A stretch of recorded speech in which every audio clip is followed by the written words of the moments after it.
Well folks, it's that time of year again. It's the Halloween holidays. For me it's school, and it's a lovely time just to get out for a couple of sessions. The last time you'd seen me in a vlog was the trip to France, and again, with the amount that's been going on with life, it's been very hard to get out and do some filming since then. But here we are back out on the little club water just for a few hours today, just to wet the line and test some new gear out really. I have an overnight session coming up in another day or two. I have seen a few fish move. There is a bit of angling pressure over this side of the water. There wasn't at the very start, but there is now. But that being said, there are fish in the vicinity. As you know from this vlog from before, there's nothing huge in here. It's literally just to come and to try and get a bit of a bend in the rod, as I say, and just to get out of the house for a few hours. Very simple on the rig front, just literally two runny rigs fished with wafters on the deck, and a handful of crumbed boilie and the Vitalac liquid food around that as well. Nothing overly that exciting, nothing to write home about, but again, it's just enough to give those fish a mouthful to eat. I was here for about 7 o'clock, set up in the dark, tried to make as little disturbance as possible, got the boat with me and really just cruised it over onto the spots and dropped the rigs as stealthy as possible. We'll see if anything materialises from that. To be honest, I am slightly further out from the spots than I would have liked to be. It was just playing it cautiously. The snags here can be very deceiving as the tree line has been cut back. The underwater snags have been less visible but more prevalent, if that makes sense. I had the echo sounder down in the boat just to make sure that I wasn't dropping near anything too suspicious. Only using it really to see depth of water temperature, and that I'm not dropping too close to the snags. It is about 1,008, 1,010 millibar pressure, so it's not the lowest of pressure. I know on Wednesday and Thursday it's to dip down to be just above 1,000 millibar, so that's why I'm sort of scheduling a trip again around that. Today was the best day to come weather-wise for filming. I would have preferred to give it another couple of days because the lake usually takes Monday to rest after the guys have been here from the weekend, and then it fishes better throughout the rest of the week. Surprisingly, there are a few other anglers here, which is rare for this time of the year, but obviously the temperatures haven't dipped down that much yet, so people are still out and about.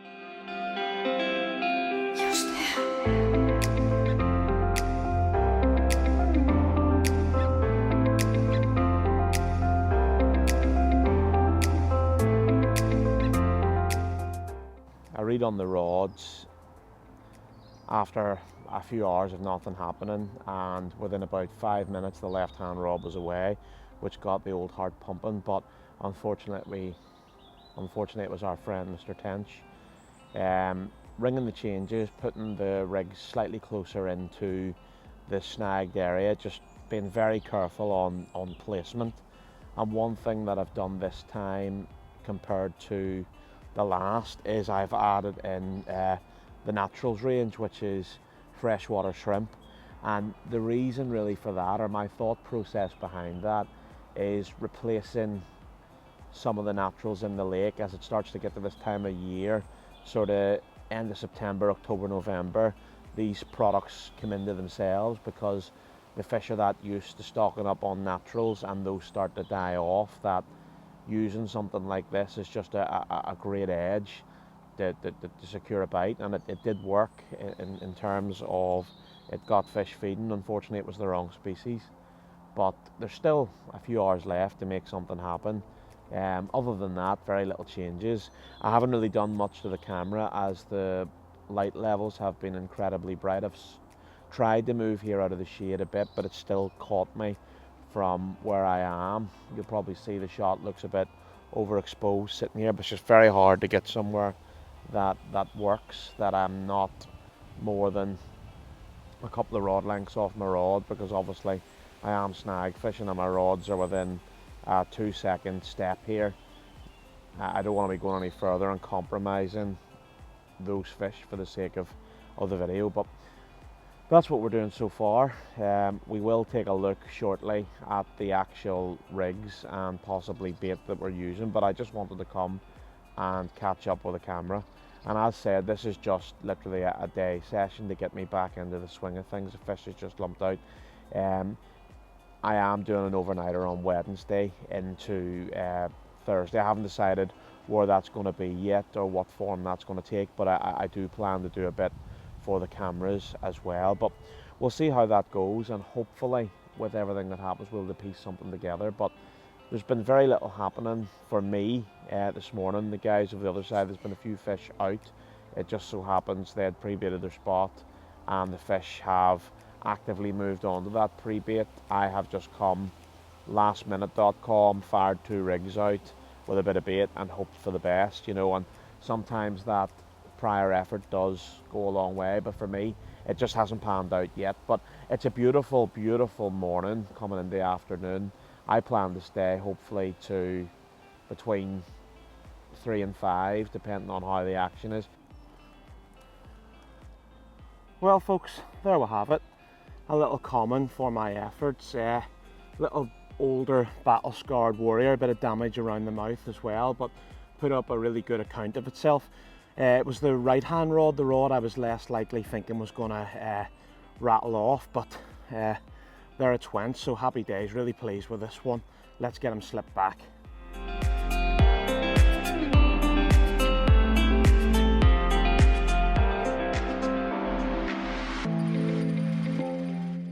Well, as you've probably seen from that last bit of footage, I've just put back a lovely little battle scarred common, probably one of the original fish from this lake, just based on the damage to the tail and other bits. It looks like a couple of fish that I remember from before, but nice to finally get one of those older fish in the bag. They don't come out that often, so it's nice to see.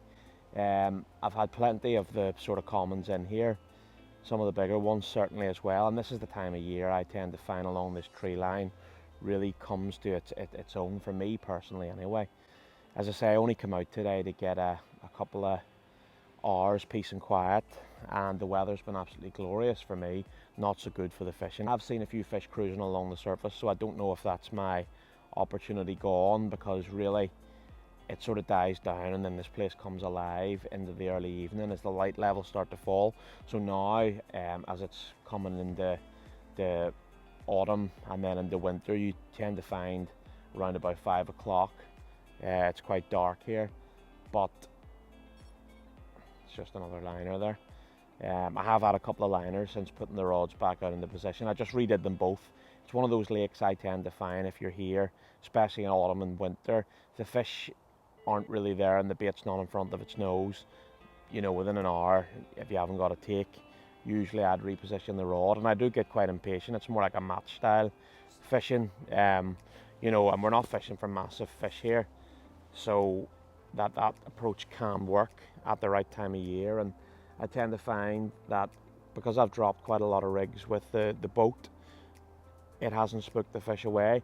Lo and behold, sod's law, the take that I had, the carp one, was one that I underhand lobbed in the position, so I didn't even use the boat for that one.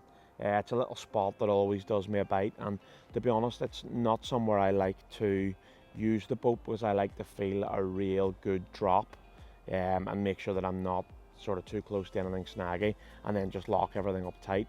The way I'm fishing today, although I'm using a little 6000 bait runner, the bait runner isn't engaged, it's completely locked up. I'm here with my Element Compact 9-foot rods. They're only 2 3/4 test curve rods, but they're ideal for a little lake like this. Anything that this place throws at us, that rod and reel setup is more than capable. And even though I'm snag fishing there completely locked up, there's been no issues with anything I've had. And those little 6000 reels, as you've seen, I had carp over 35 pound on those in France over the summer there, completely locked up as well, and they just dealt with everything. They're really a dream to play fish on.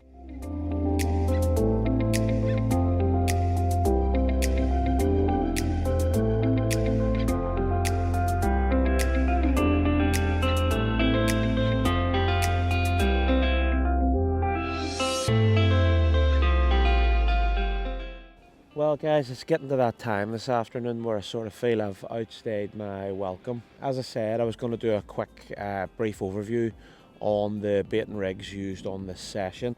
The rigs have both been changed this afternoon due to laziness. Just two simple multi-rigs. It's all I had made up, and again they were easy to change the hook if I needed to. Those being the J Precision hooks as well, which, to be honest, on that fish really nailed it, so I'm more than happy with what I'm using so far.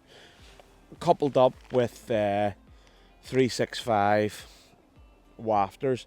I've got one in yellow and one in pink, and they're sort of a pastel colour. You can see there if that focuses in. Yeah, so that's the bait and rigs really for this afternoon. That coupled really with a light scattering of crumbed Vitalac boilie, whole Vitalac boilie in 12mm, and then a handful of micro pellet. And what really rung those changes was when I added those fresh shrimp into the mix, and that seemed to help buy that bite. It's quieting down for me now. There's been nothing else since then. I haven't seen much else. A few bits of bubbling over one of the spots, but it hasn't materialised into anything. I'm going to give it about half an hour, and then I'm going to decide whether to go there and then, but I'd imagine I will if nothing else has happened by that point. It'll be a case of only a couple of bags to carry them up to the car and get sorted for Wednesday's actual proper bivvy session.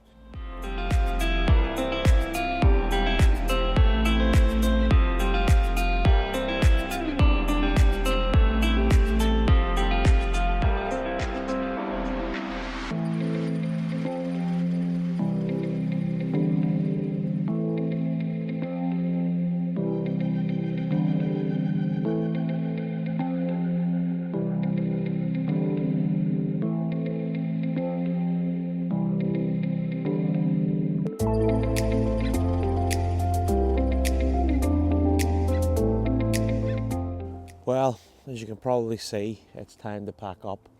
Just that one small comment for my efforts today, but again, for a few hours out, I can't complain with that, and it's given me the buzz to get out later this week. Thanks very much for tuning in and watching the video. If you have liked what you've seen, please like the video and subscribe to the channel if you haven't already, and I will catch you on the next video. Tight lines.